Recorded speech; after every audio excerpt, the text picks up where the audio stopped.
away kalye na nauwi sa barilan ang nangyaring insidente sa Antipolo City kung saan 4 na katao ang tinamaan, kabilang na ang misis ng naturang sospek.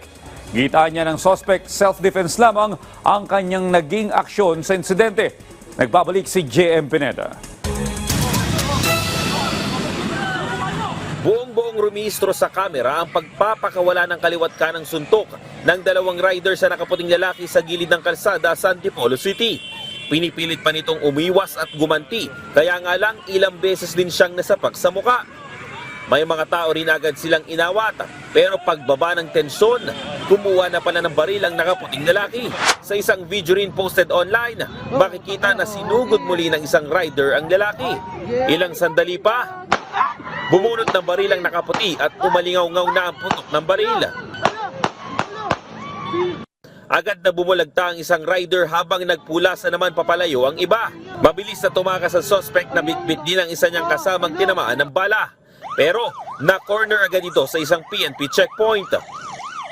Base sa inisyal na investigasyon ng Antipolo PNP, away kalsada ang punot dulo ng pamamaril dahil sa paggit-git umano ng sospek sa mga biktima. 4 na katao ang tinamaan ng sospek, kabilang nga dyan ang kanyang kinakasama o live-in partner at isang e-trike driver na aawat ng sana. Nagtamo rin ng tama ng bala sa ulo ang isa sa mga biktima na ngayon ay kritikal ang lagaya. Ang anak naman niya ay sa braso na baril. Katwiran ng sospek, dinipensahan lang niya ang sarili. Yung isa pong lalaki na naka-helmet, yung matanda po na yun sa akin, bubunutan po ako ng baril. Ayun po yung nagkagano po siya sa akin. Siyempre bilang po akong gano'n, matitrigger po ako. Kasi simula po nung nag-usap po kami, kumalma po kayo kasi hindi kasama po yung Sinubukan din ng aming team na hinga ng komento ang pamilya ng biktima, pero tumanggi na silang magbigay ng pahayag.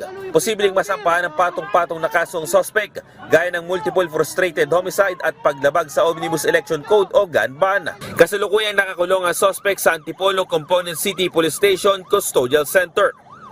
JM Pineda para sa Pambansang TV sa Bagong Pilipinas.